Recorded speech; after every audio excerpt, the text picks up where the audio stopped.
All right, back by popular demand. We've seen you in the comments. We've seen the things that have been going viral. And honestly, this has been so helpful. One, I hope we can do this again. I don't want this to just be the sessions that we have had. I want you to, you're a permanent guest on Counsel Culture. Okay, goody. I mean, when the round table settings, we need you there. When we take it on tour, we need you there, because you truly have been a matriarch to me in this short time, and I'm sure to many others. Early on, I know you said you haven't gone viral for the things that you stand for, but I think we're gonna change that, because there's a purpose. We need high frequency to go viral. That's what I want to go viral, not because I want to go viral. Right, no, but because exactly. I want the right things. People, my mission, every year I get a mission. Spirit gives me a mission, and my mission this year is to work with men. That's number one, which I told you when you called me. We here. And number two is to awaken 1 million. That's my vision, my purpose, my mission, to awaken 1 million people to the skills, the tools, the information, the process for living at a higher frequency, living in a higher level. Because that low level stuff, judging each other, criticizing each other, tearing each other down in this, and I love Law and Order, and Jack McCoy, that's my secret love. But anyway, we live in a law and order society which seeks punishment. And that is not raising people's frequency. Folk are even afraid to talk about the vulnerability, talk about their hurt, talk about their feelings of loss, because we go for judgment and punishment. Yes. And not correction. Like I said, when you were in trouble, who called you to correct you, to give you guidance? And to protect you. And to protect you, yes. Those are the great words of the Reverend Dr. Iyanla Vanzant. Yeah. We here, and today we are talking about healing in the public eye. Yeah. Oof. Will Smith. Oh, all of us. I mean, from when you just stating, I've been through it. And I want to first, before we get into because I want your opinion on various of my brothers. Not opinion, insight. Insight. As an elder, I don't have an opinion. Talk that talk. I've got to pull it down. Say it. And pull it through in a way that honors the ancestors and the future generations from a place of love, integrity, and truth. I stand corrected, y'all. You heard it. Insight. I don't have no opinions. I'm still in that. I don't have opinions. I have insight. I don't debate. I teach. No, but in all seriousness, I have to commend you and honor you and say thank you for the work that I saw from afar, from somebody that I loved dearly. That is no longer with us, and I just got questions. But DMX. Oh yeah, Earl. I love that dude. I did too. I really feel when I tell you the work that he did, the work that his art will continue to do. That was one of the most powerful spirits I have ever experienced. Genius. He was a freaking genius. And let me tell you two things that were missing from our culture that he didn't have. He had never been consecrated. Such a high spirit, high energy. The way we do it in this... Explain that. The way we do it in this culture of society is baptism. If you even, let's go back to roots. Right. When Kunta took Kizzy outside and raised her, the only thing greater than yourself. Nobody had ever done that to him. He had not been consecrated, baptized, and harnessed that spirit. He was a freaking genius. But how do you manage that energy? Right. How do you channel that energy? And he found the way to do the outlet, and it was so much that a lot of times leads to the drugs, to the alcohol, to the what looks like bad behavior. But he had never. He had a lot of pain. Had he been culturally cared for, he would have had a naming ceremony, and he would have been some way consecrated or introduce a line with the ancestors. Let's talk about the importance of a naming ceremony, Oh, yeah, specifically in our culture. Because as a father who has named some children some very interesting and unique names. The name is the nature. You got to understand that from the voice, the power of the person's heart comes. And when that happens, you are educating that spirit as to who it is and what it's supposed to do. That's why indigenous cultures, Native American, African, they have naming ceremonies. And you don't do that until sometimes 3, 5, 9 days after the child is on the earth so the spirit can settle in the body. And then you look and you say, okay, what is your purpose? Who are you here for? What's the energy? What frequency? And we name the child that thing so that every time we call its name, we are educating. Now, don't name your child, Bubalasha because you saw it in the movie Right. and you liked it. Yeah. We've got to understand It's powerful. who we are. But again, we're in this matrix that didn't honor our culture. So we got away from that kind of stuff. We got away from, and we just pick a name, So we want to get away from that. Indeed. And to go back to X for a moment, and speaking of again, not only was he genius, but I feel like he had a deep loving spirit for the people he loved. He was a protector. He was a voice, a very strong voice, and we heard it in his music. But I don't think it was appreciated until he was no longer with us. But in what I saw you do, you tapped into some of his vulnerabilities and even dealing with his children and the world of addiction. But it was, I would say, I have so many questions, but specifically, what was it like to attempt to help him heal? Well, let me just say, mine wasn't to attempt to help him heal.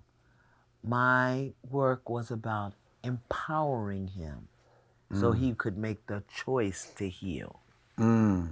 See, drugs for him were not a pleasure. It was an escape to manage all of that energy. But here, and I say this about Earl DMX, and I say this about Michael Jackson, I say this about whoever, because I'm an elder and I can say it. The people in your environment who claim to love you and watch you kill yourselves are liars. His crew, DMX, Michael, they didn't serve them well because they were paying them to allow them to continue to drug and harm themselves. People allowed Earl to get away with that because he served their purpose. Don't let me die. Don't let me die. Don't let me die. If you see me doing something that's destructive, even if you think I'm going to get mad at you or if you're going to lose your paycheck, don't let me die. Don't let me die. And they let him die. They let him die. When you heard that he had passed, what was going through your mind? How'd you deal with it? I knew it was coming. I thought it was coming a lot sooner because his soul wasn't fulfilling its purpose. He didn't come here just to be a hip-hop artist and a movie star. He came here to anchor a light on the planet, and his soul had gotten so far away from its purpose until it's like, okay, we out. This ain't what you came here for. That ain't what you came here to do, boo. Now we let you learn and grow. He was brilliant. Y'all saw, 48 minutes. I was with him for 4 days. And it just got to the point where that darkness became so aggressive towards me. And that darkness became so unkind and unloving till I just, okay, I'm done with you. You'll never get the opportunity to speak to me again. Because if you got to master yourself. You can't allow the darkness to steal your gift and your greatness from Especially when you call God. yourself Dark Man X. Okay? It's That's why gonna I take say over you. Earl. Right. I'm not Earl. saying that. And I Right. asked him about that. What is that? Yeah. What are you doing that for? Yeah. Because somebody made money by him doing that and selling records and doing whatever he was doing. You know, no heat, no judgment. Yeah. He had choice, free will. We live in a free will world. I think he just felt so far down he could pray. That's what I was about to say. The one thing the most powerful thing, and I still listen to him almost every day, he has these prayers on his albums, and he would do it live in concert. Yes. And when I've never talk about emotion, and I've never seen a man release and pour out all that he had was a inside genius. him. He had a genius. And, you know, the best students get the hardest tests. When you have something, when the creator has something for you to do, big, you can't be no punk. You know, you can't. Yeah, the greatest warriors have the strongest battles.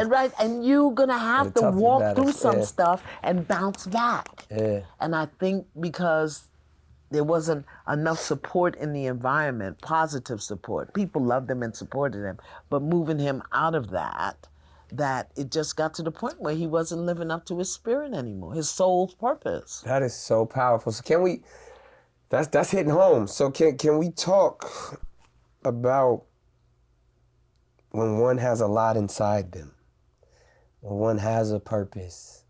We all got a purpose. We all got a purpose. But when you can be taken off track, a minister once told me, I can't let my misalignment get in the way of my assignment. Right. And we often I often get misaligned. Own your stuff, brother. Yeah, Own your stuff, brother. But I'm talking about the greater idea, because again, but you become a demonstration. I would definitely speak from the first person, but I also want to talk about me and my peers in the space of being public figures in Black men, because I think it's really important, because nowadays everybody got a microphone. Everybody has something to say, and right now I no longer want to pontificate. I want to be a student. Yeah. I want to listen. I want to learn, because I have gotten out there on my soapbox and said too much sometimes. Sometimes didn't know what to say.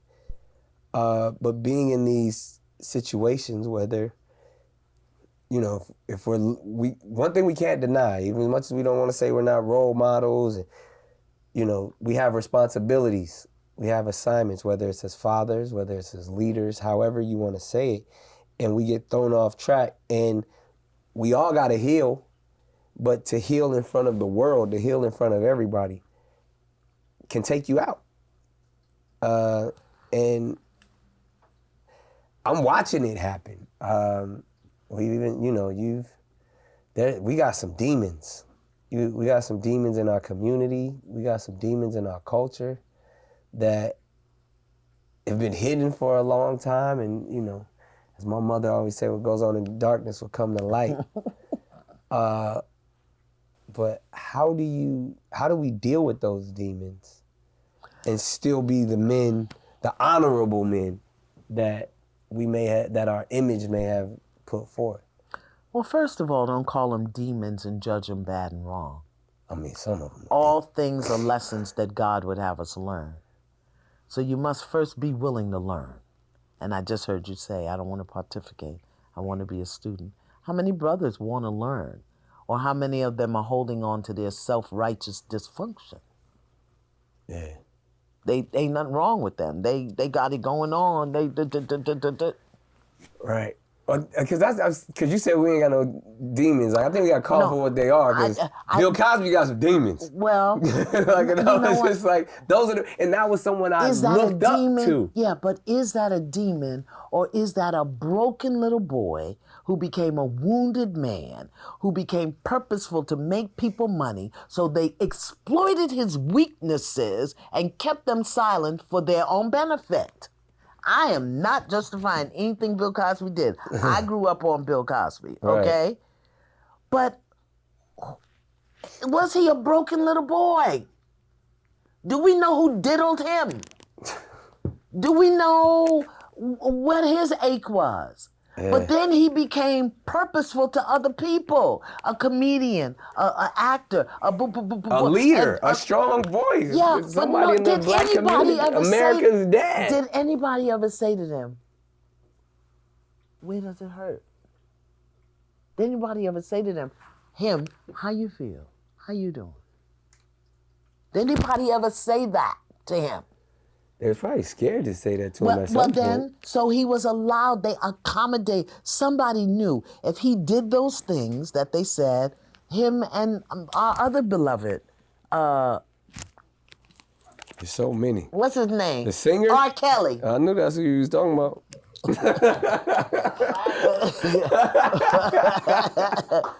Okay, people will they'll let you die, Nick. But see, again, They'll let you die. Someone that I knew very close. We did a lot of music together, and a beautiful spirit. And he was one of those people that even as he was getting attacked, I always tell people, I'm not God. I don't have the ability to throw no human away. And for someone that I shared some spiritual moments with, I watch R. Kelly cry his heart out at his aunt's house on the piano. It was literally he had just got bailed out of being arrested for one of the accusations. And I saw this vulnerability, because this was his matriarch. And my heart was bleeding for this little boy who has so much talent inside him. But no guidance. And no guidance. And just a bunch of yes men around him. That's right. Who wouldn't even say to him, brother, and I think if we take you and support you in getting your high school diploma, if we support you in dealing with the dyslexia, that you'll feel better about yourself. Okay? And hear me, because don't y'all email me, text, where the camera at? That's your camera right there. Don't email me. I am not justifying Bill Cosby. Everybody has to be accountable for their behavior. The aim, as you call it. That's right. Everybody has to be accountable. But I'm also, as an elder, I'm looking at this thing because there's 100 R. Kellys out there. There's 100 Bill Cosbys out there. Somewhere right now, some uncle, some priest, some adult is diddling a little girl or a little boy right now. And adults will look at it, see it, and act like they don't see it. It's going on right now. When they come public like this, Bill Cosby, R. Kelly, whoever else we want to talk about, it's to wake us up. Pay a freaking attention, people. Right. Do something about this in your small little ways. Don't go get the girl and bring her up to his room. Right. Don't give him the drugs. You understand? We're all being called into account. We all gotta Nick. be accountable. We all have to be accountable. They didn't do that on their own. Right. Somebody accommodated it, tolerated, facilitated it. Why? They was getting a check. The power of money, the love of money, all of those things. I also want to, again, because you are the elder. And as I'm saying, Not the only one. You're not, but one of the ones I have the opportunity to sit in front of. There's so many things going on, and people that I feel like need a word of wisdom, that need some guidance. Our brother Jonathan Majors. That had everybody. That situation in itself had everyone, myself included. I spoke out on it. Obviously, I got a daily platform where, even over the journey, I'm trying to find the right things to say, because you want to support this brother, this black man who's, going up against a unfair criminal justice system that it's evident, it's systemic. And even the fact that, it was a misdemeanor case that was put on display as if it was a death trial almost. Yeah. It's on every platform, every television set. And the fact that it was a prominent black man, who was dating a white woman, and we just watch not only the criminal justice system, but also the media system take this man and, you know, drag his reputation through the mud. And I didn't really, again, even still to this day, that's why I ask you about it. I don't really know how to feel, one, because I don't know him. But I also, I hurt for him. Yeah. And who protected him? Right. I prayed for him. That's all I could do. And again, but what insight? Looking at it from a broader thing. I want to say this in a way. Help me, Holy Spirit. When you are out of alignment, out of integrity with yourself, engaging in behaviors or involved in situations that do not honor who you are, you're going to get a warning. Say that. Something's going to happen to let you know, okay, boo, you better back up. Back up. Go take your ass somewhere and sit down. Okay? Right. You know, they'll come first with, okay. And you don't. And so from what I'm looking at, I do not know this to be true. And I'm willing to be wrong. From what I heard, what I saw, what I'm looking at, he was warned universally in his soul. We got to pay attention to the signs. Hello. Warned about her. Because that thing that we saw, that wasn't a first time event. Right. Not at all. Okay. He was warned about her, but he's going to insist. He was warned about maybe his response. And when I say listen warned, to the ancestors. Okay, when I say warned, I don't mean the, you know, policeman Joe came now. In his spirit. There's no way he could rise to that level and don't have something going on in here. He was disobedient and out of integrity. I heard that. I don't need to hear nothing more on that one. You got to pay attention to the signs when the ancestors is talking. Now, it's funny, Doc, I have, it's funny, they give me a responsibility in our culture. I think rather because I've been in it since a young person, and to the public eye, I've been somewhat successful. And, you know, I ain't stumbling out of nightclubs. You ain't seeing no mug shots. And, Right. You know, I like you said, I made my grandmama proud. Okay. So I have a lot of young people, young brothers specifically, who look up to me, who I'm proud to call my brothers. But, you know, in the past, they've just, you know, they've made some young decisions, sometimes not the best decisions. And sometimes I look for the right things to tell them. Specifically, I don't know if you're familiar with him or not, but there's somebody I love. He's currently incarcerated. His name is Blueface. I know who that is. I have teenage grandchildren. And it's funny because, you know, even when he first came out, Was he disobedient? I don't know. With him, I've just known him since he started. I mean, pretty close with, you know, his manager and I. That's my guy, you know. So before the world knew who Blueface was, and he's bubbling out here in the scenes on the West Coast, and then I had a love for him. People say he looked like he could have been my son or my younger brother, but I watched the success, I watched the rise, and I watched how, you know, he instantly got into this space where he was the label womanizer, and He was disobedient. And now that, you know, again, I've literally had to pull him out of danger physically, because he's either about to get into it with somebody or, you know, and brilliant young man, but his public persona, you know, now it's literally got a show called Crazy in Love, and we've seen him be verbally abusive. We've seen him, you know, do and say some things that, you know, the average relationship shouldn't tolerate.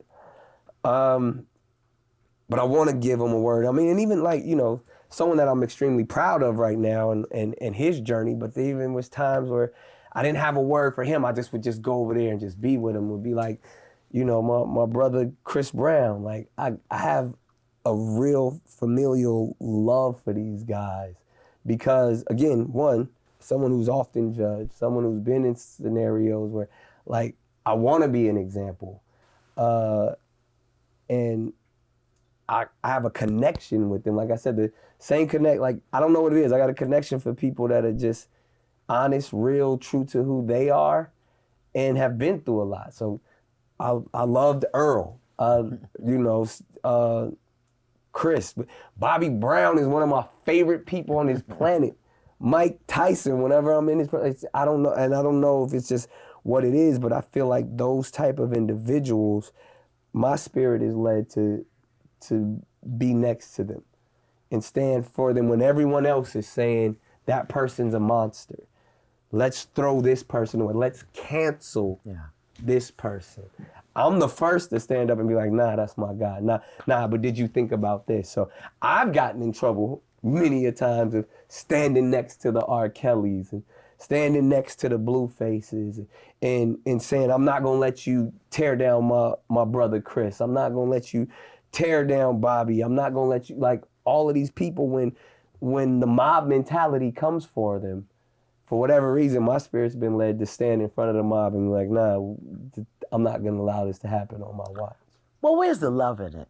You know, and you know, I did work with one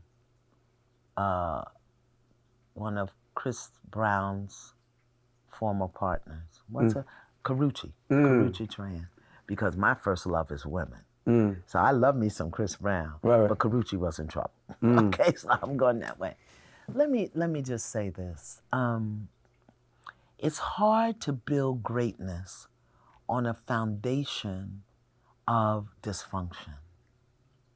So some of these young men, Blueface, and I don't know that much about Chris, Bobby Brown, and dysfunction not meaning anything wrong, but there's a word that I wish we could inject it into the big toe of young black men as they're being born today. Iwapele. Character. Good character. Blueface is brilliant and talented, but no one has taught him the foundational pieces and essence of character. Dig deeper on that, Doc, because because from my understanding of character has to be exemplified. And one has to go through something to show character. I think it is character, values. Yeah. But he has to know, I'm not talking about Blueface specifically. Yeah. Any man walking around with the 3-piece set that has a little hair on it. You understand what I'm saying? I think I know what you're talking about. Okay, that means he's old enough. Has to know that there's something incongruent with taking your fist and putting it in a woman's face. Of course. What do you call that? What is that, not character? Yeah, well, no man should ever put his hands on a woman. Well, unless she punches him in his face, but that's a whole other conversation. You said it, not me, Doc. No, but I just say no one should hit anyone. Period. That's it. Yeah. Nobody should be hitting it. But what is it? What happens? What's missing in here? That as you're standing in the world that's calling you great, be it Bobby, be it Chris, be it Blue, whatever, you're standing in the world and they're calling you great, but there's something disrupted, disengaged in here that would take you back and tell you it's okay, that you don't have the level of mastery over your mind and your hands that you would punch a woman, beat a woman, cuss a woman, kick a woman. Yeah, well, that's what you said. That's why we Iwapele. We haven't been taught that. We need the counseling. That's we need the healing. That's innate. You think so? Absolutely. So then why does it happen in every black family? Well, not everyone. I mean, I didn't say immediate, but I'm saying we all know an uncle, a cousin, or somebody that when they get to drinking or when they get It's the invisible ache. well, that's what I'm saying. So how much of it, and again, stepping out, because again, this whole thing was about healing in the public eye.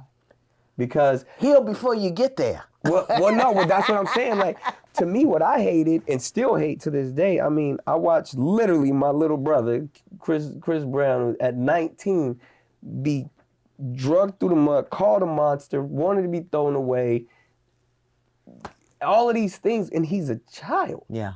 And still now, decades later, he can never take off that jacket. And it's hurtful to me because I know the beauty, I know the brilliance of this young man. I know the growth. I know the man's mama. I know everything about him. But to some people, and to some people out there, that they will just always just throw him away as a woman beater when that's not what he is. Well, that may have been something he may have done. I don't know it to be true. Anybody. That may have been a behavior that we then make an intrinsic part of who he is. And remember what I said, the thing about my dad? The thing about my dad was that he didn't tell the truth. And his lie impacted me, killed my brother, just destroyed my brother, destroyed my life. And I think that in some of these situations, because of the shame, the guilt, the attack, that the men don't tell the truth.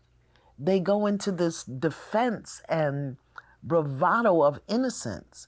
No, beloved, her teeth, they were stuck in your finger. You did punch her. Maybe you didn't mean to. Go off healing in the public. Don't stay in the public, stupid. Go off.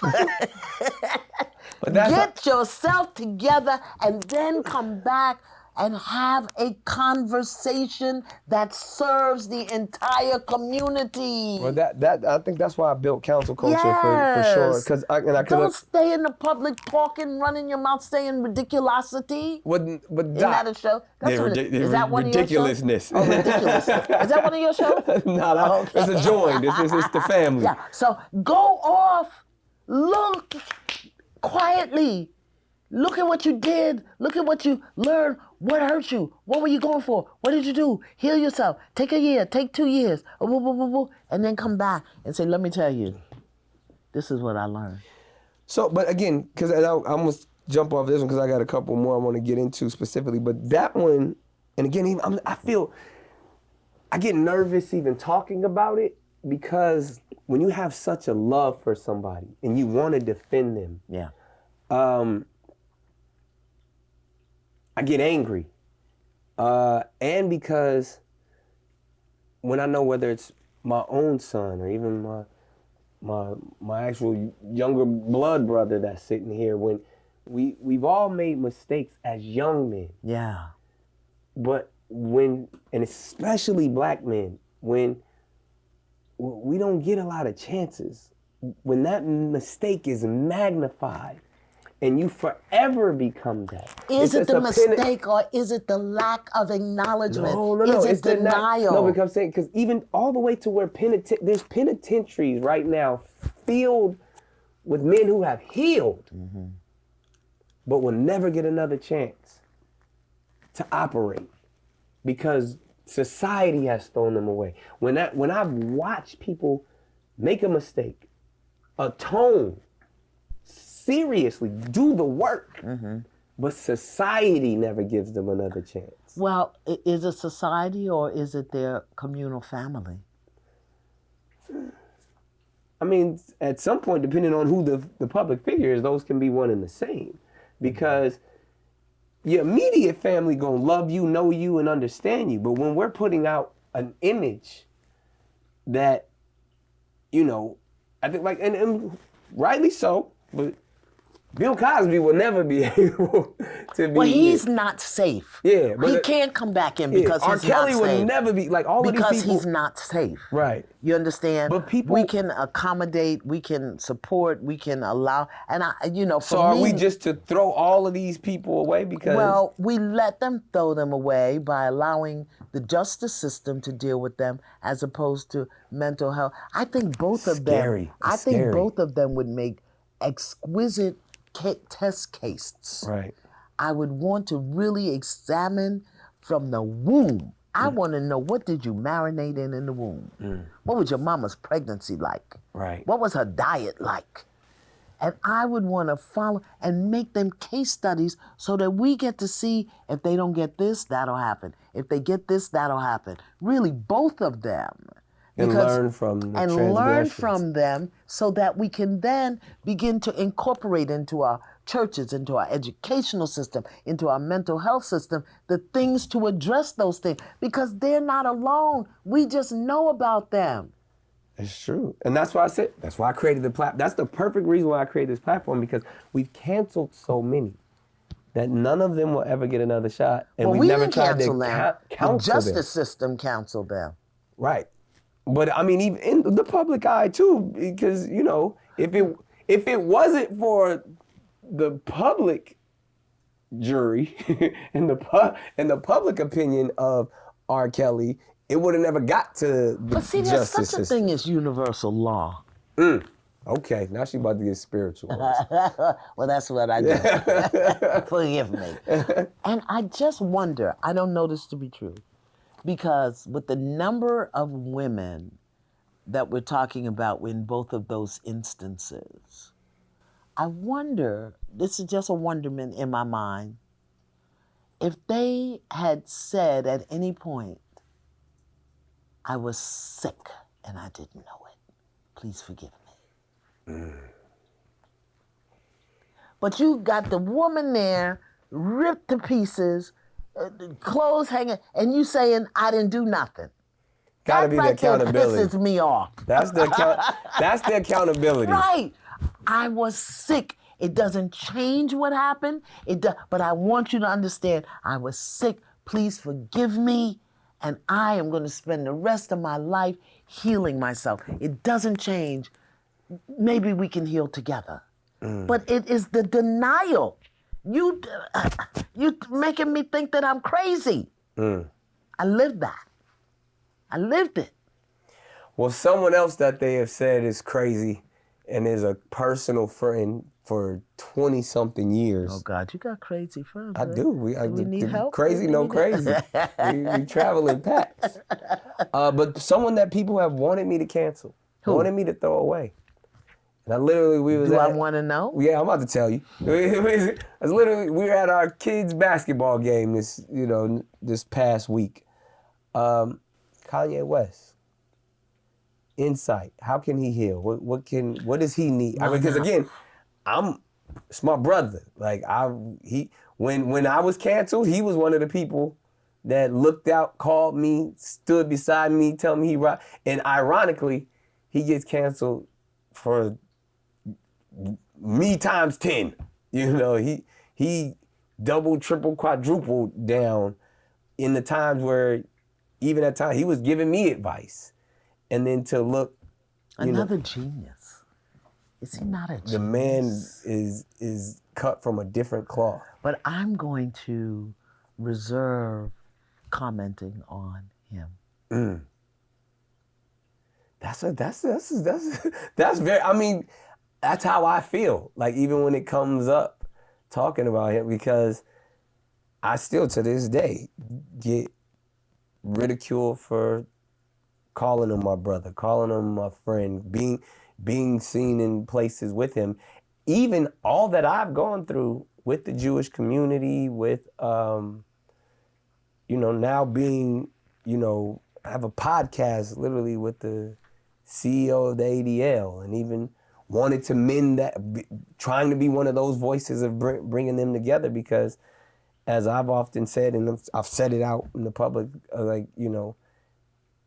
some of us are just misunderstood, and some of us have with great power comes great responsibility. So in that setting, with whether it's, I find difficulty, and this maybe I'm sitting on your couch, I find difficulty and probably need advice and insight in the space of, when I'm asked about Ye, when I'm asked about Diddy, when I'm asked about people that I know, like I physically know these people, like R. Kelly, I know these people more than they're not just public figures to me.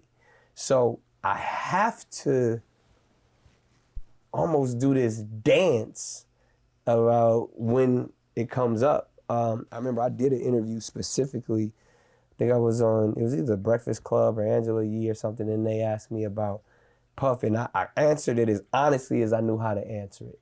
Because just as much as I know Diddy, I know Cassie, and I think what they brought up is like, I saw that, I kind of was saying I'm praying for Cassie, you know what I mean? And trying to find the high frequency in knowing the story, knowing the right thing to talk about. I was like, this is a someone who was hurt, who was victimized, and that's what I spoke to. But then when this question goes a little bit further, like, so what about Puff? It's like, I don't know how to feel about that. One, because it's currently still, it's still, I know how to feel about Bill Cosby because those things have been proven. Well, but when it comes to somebody that I consider, another person that when I was going through my stuff, someone that called, checked on me, stood by me, stood up for me, and I was like, what do I owe? But what does that mean? Stood by you, stood up for you. When no one else would protect me or. And you don't have to reveal this. You don't have to reveal this. See, I'm not talking specifically about Bill Cosby. Right. I'm not talking specifically about R. Kelly. I'm talking about the experience of people who are not well. The energy. Who demonstrate their illness, imbalance, disease. Right. And other people support them and participate in it to the detriment of other people. It just happens to be Bill Cosby because we know and we've seen the case. Like you said, there's many of those cases. There's many of them. But because they're not present, nobody's talking, nobody's looking. Okay. Right. In the situation, here's the first thing. There are women, I won't even mention their names because that's the sacredness of our sisterhood, who will get in trouble and call me. And I talk to them. And then people will get, oh, Iyanla, you need to fix so-and-so, you need to fix such and such. Or people will call me and say, what do you think about this? And I say, I'm going to reserve comment on them. Because my first concern is to be there for my sister. I'm going to be there for her. And I want to be a safe place for her to fall. Or my brother. I've had some brothers call me too. And I want to be so I don't want them to think that they're going to open their heart to me, spill their soul to me, and then I'm going to go make a comment on extra. So your advice to me is sometimes you say, I'm going to reserve comment on, that is my brother, and I'm going to reserve comment. Thank you very much. Why do you have to have something to say? You don't have to have something to say. I'm just asking. I don't know. Nah, I mean that's because it. you want whether it's Puffy or Chris or Kanye or whoever, you want to be their brother first, not their PR agent. Be their brother. Let them come to you. Be a safe place for them to fall so that they know that somebody's not going to piss you off on NBC and, no, he didn't say that. He told me. Right. Okay? So nobody knows who calls me. Ain't none of your business. And when other people call me to ask me things, I'm sorry, I reserve comment. That's my sister. I'm taking that. Well, I reserve comment. I ain't got nothing else to say about nothing today. Right. I think that's a great place to pause right there. Particularly when they're trying to tear somebody down. But as a friend and as a brother, I want to defend. But that's not your job. It's not my job. Do you have a pass to the Pentagon? Are you here? Are you one of the Pentagon workers? Are you trying to protect the virtue of the country? Right. Nah, I reserve the comment. It's more important to me that they feel safe enough to call me. And they know when they come to me, I'm going to check them. I'm not coming to just comfort you. What did you do? So that goes back to what this is all about, healing in the public eye. Yeah. As our brotherhood, Yes. it shouldn't be in the public. We should go and have these. That's right. We should go have these And healing conversations. Don't let each in other die. Check him. Check him. Yay, I love you, but you out of order. I'm just saying, Chris, I love you. Know what you. What? But it doesn't need to be in the public. No.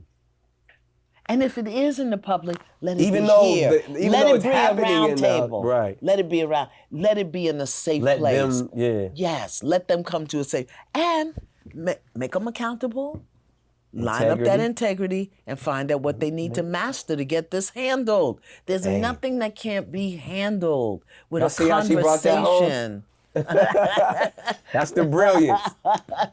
Wow. Yeah, hold him accountable. Don't just be there to make him feel good and to let him know he's safe. Hold him accountable.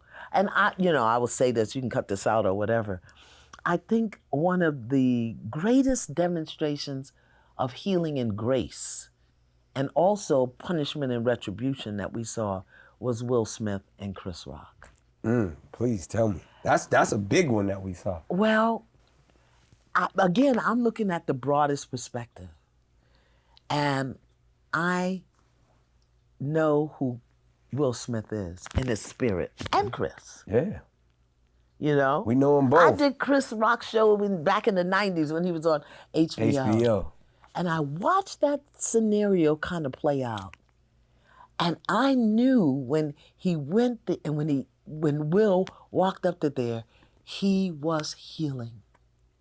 He was having a healing crisis. Plus, I had read his book. Right. So you knew he was going through a lot. So I knew he was right. The grace was, and people made him wrong for it, bad about it, was that Chris didn't retaliate. Because to have those two black men fighting on the Oscars, I don't think any of us would have recovered. Right. I'd still be taking Alka-Seltzer. You saw the strength in him standing his ground without retaliating. And then he didn't have nothing to say for days. Right. Grace. And whatever he was healing within himself. What was Will? You said Will was in the process of healing. That was healing for him. Slapping the shit out of somebody. It was a misdiagnosis of the problem, but what I said that was the world's glimpse into the black experience. We get slapped in the face a lot. No, but we've all seen our uncles where a joke get taken too far, and because we haven't healed, there's certain things that now I got to show you. And it wasn't like, to me, everybody was so shocked and appalled when we heard certain white celebrities like, I'm traumatized, and like, this is a glimpse into us. Black men get slapped in the face like that every day by white society. Come on now. Just like that. When they're trying to do one thing and it's called something else. Right. Or they go one place to do, and I'm not justifying it. So don't email me, text me that I said it was all right what he did. I'm not saying that. I'm looking at what is the lesson? Yeah. What is the purpose? Yeah. That they were so traumatized or people were traumatized. But that's what I said is the black male experience. Like, it was two black men hurting two vulnerable little boys. Yes. That's where I go to. On the biggest stage. What did that trigger? What triggered for Will to do it? What triggered Chris's response? What triggered how they handled it afterwards?